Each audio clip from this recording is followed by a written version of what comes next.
Okay, this lesson is on the TYS QA. Okay, in your TYS book, it is this topic, identification of ions and gases, which is basically QA. So we'll look at paper 3 section A question. Okay, paper 3 section A, TYS. Now let's look at this question here. This is year 2002, paper 3, A7. Now figure 1 shows some properties and reactions of several substances. Okay, so this is a chart given, and then you're supposed to identify all the K, L, and M, N. Now how do you identify them? Let's look at the chart. Aqueous solution of green solid. Now when you see green solid, it could be this green solid, it could be copper carbonate, it could be iron 2 something. Okay, it could be copper carbonate, it could be iron 2 plus, as well as something else. So when you see green solid, okay, then after that, this green solid K, add dilute nitric acid and aqueous barium nitrate. Now if you look at the testing for cation and anion, you would know that this is actually a test for one of the anion. Okay, add dilute nitric acid and aqueous barium nitrate is a test for dilute nitric acid, barium nitrate. This is actually a test for sulfate ion. And then when sulfate ion is present, you will get a white precipitate of barium sulfate. Okay, so this is actually a test for sulfate ion. Okay, so over here you can see that after dilute nitric acid and aqueous barium nitrate is added, you get a white precipitate. So this white precipitate is actually your barium sulfate. And when you add these two substances, you get barium sulfate. The barium comes from the barium that you added. The sulfate must come from the K. Okay, so this K actually has sulfate ion. This K has sulfate ion. So this is how you test what is inside the K. So from the test here, we prove that K has sulfate ion. Then after that, we filter, we get a green solution. So when you get green solution, it's almost 99% confirmed that it has iron 2 plus. How do we know?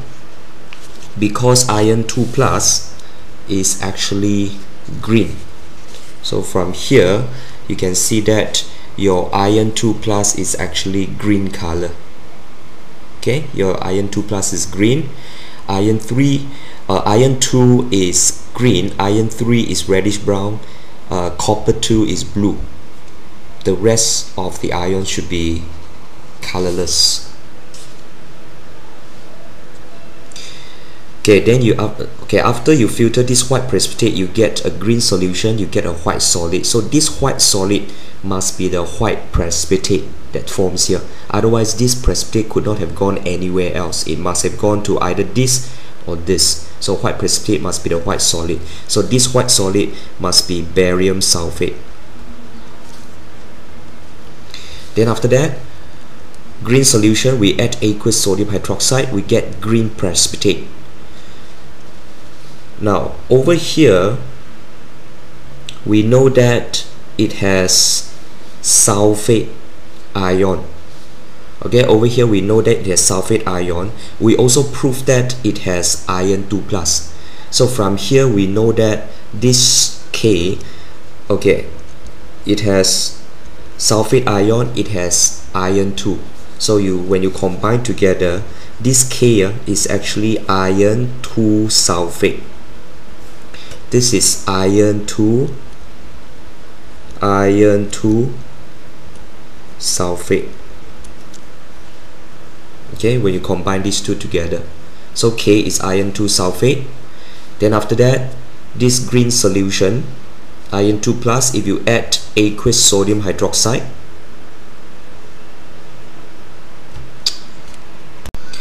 okay, then over here iron 2 plus and aqueous sodium hydroxide, when they are added together, because this sodium hydroxide is NaOH, it's basically Na plus and OH minus. When you add this iron, you get a green precipitate. So this green precipitate, there must be iron inside, and then what else? Of course, this iron is a positive ion. It must combine with the negative ion here. So this one must be iron 2 hydroxide.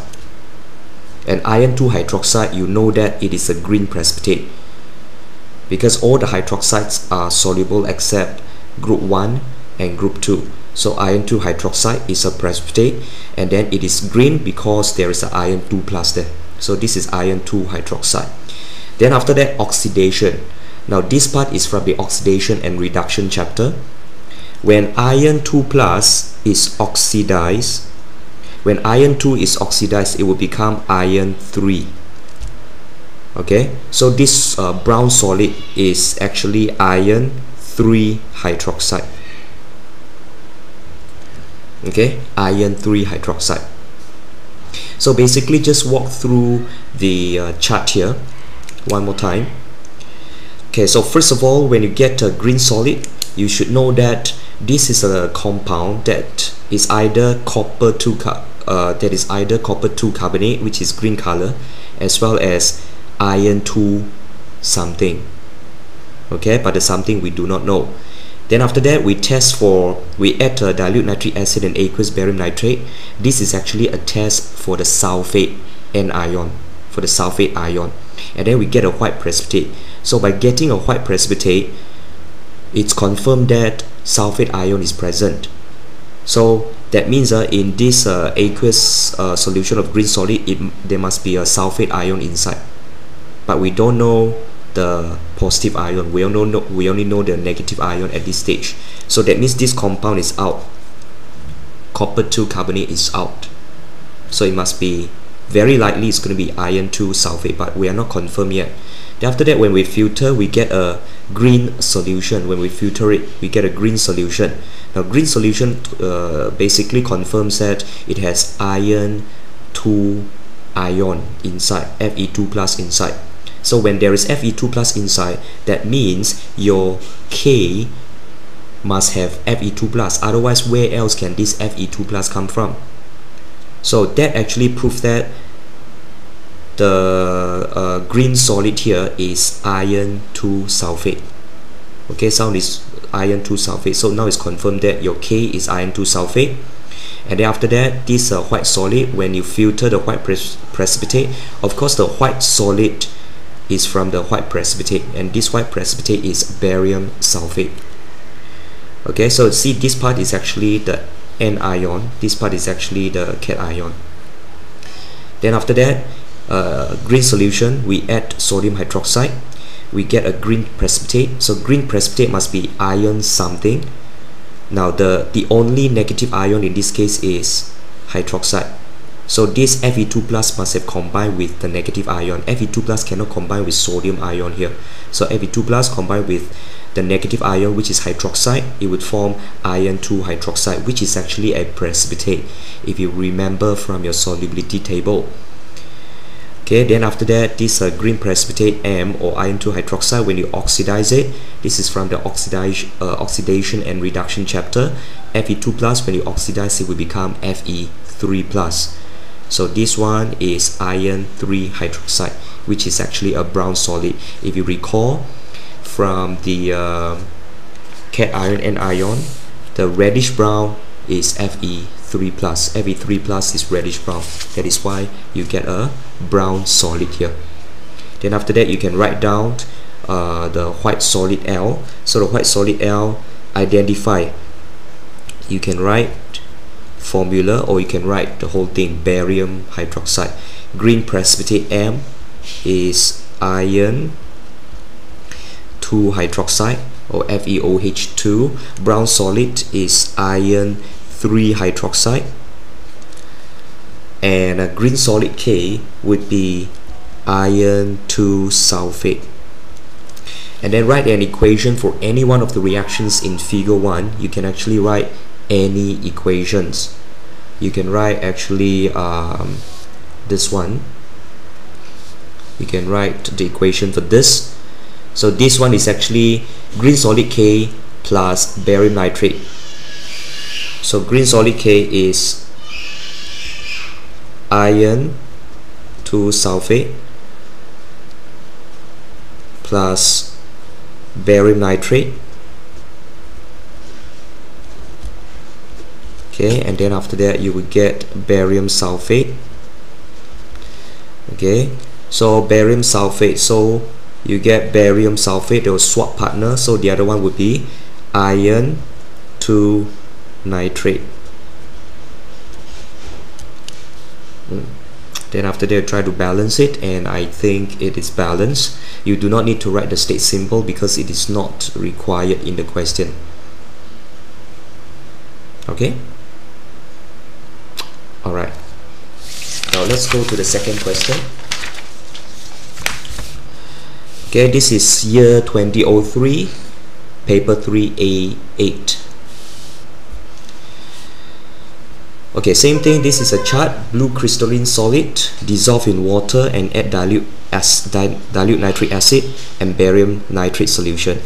So if you recall, again this one is the test for sulfate ion. Okay, test for sulfate ion, add dilute nitric acid, then barium nitrate, and then if you get a white precipitate, that means the sulfate ion is present, and the white precipitate is barium sulfate. Okay, so I get a white precipitate, so straight away I know this M is barium sulfate, and this is actually a test for sulfate. That means blue crystalline solid has sulfate ion inside. And when you get blue crystalline solid, blue, when you see blue, very likely copper 2 plus is present. Okay, so we just predict it to be like this. Then after that, dissolve in water and warm with sodium hydroxide solution, and then you get a gas N that turns red litmus paper blue. Now this one is for the gases. Any gas that turns red litmus paper blue, if you look at the mind map, you can see that ammonia. Okay, you can see that ammonia, basically it would turn moist red litmus paper blue. So this is actually ammonia. This gas N is ammonia. Okay, and then you get a blue precipitate. So blue precipitate, very likely Cu2 plus is present. Blue precipitate, so copper, what is a blue precipitate? So since sodium hydroxide is added here, so sodium hydroxide, sodium Na plus hydroxide OH minus, so from here you can see that if I combine with hydroxide, I'll get copper 2 hydroxide, and copper 2 hydroxide is a blue precipitate. It cannot be copper 2 sodium, doesn't exist. It cannot be sodium sulfate, this is not blue color because sodium ion is not blue color. So this blue precipitate can only be copper 2 hydroxide. And then copper 2 hydroxide, when I mix with excess dilute sulfuric acid, now copper 2 hydroxide is actually a base. And then if I mix with dilute sulfuric acid, what do I get? It is actually an acid-base reaction. Acid-base reaction, I should get a salt and water. From your acid-base chapter, I should get a salt. So what is the name of the salt? Copper sulfate plus water. So this blue aqueous solution is copper 2 sulfate, and then evaporates slowly, I get blue crystal. So again, this blue crystal is copper 2 sulfate. So that would basically take care of it. Okay, so again, a review of this question. So this part basically is a test for sulfate, and if you get a white precipitate, that means sulfate ion is present. So this white precipitate is barium sulfate, and the sulfate ion must have come from blue crystalline solid. Then after that, blue crystalline solid, I add sodium hydroxide solution, I get a gas that turns blue litmus paper blue. There is only one gas which does this, and that is ammonia gas. And then after that, I get a blue precipitate. Blue precipitate, that means very likely copper 2 is present, and copper 2 what is a blue precipitate? So look at the possibility, it must be copper 2 hydroxide is a blue precipitate. Copper 2 sulfate is not a precipitate. Copper 2 sulfate is soluble. So copper 2 hydroxide, all hydroxide are insoluble except group 1 and group 2. So your blue precipitate must be copper 2 hydroxide. Then after that, I add sulfuric acid, dilute sulfuric acid to this copper 2 hydroxide. This is actually an acid base reaction. I'll get a salt and water. So whatever that I get here would be the salt and the water. So over here will be copper 2 sulfate and water. If I evaporate slowly, the water will be gone, and I'll be able to get the crystal which is copper 2 sulfate. Again, you write down the answer. For M, it is barium sulfate. For N, it is ammonia gas. For O, it is copper 2 hydroxide. And then for P, it is copper 2 sulfate.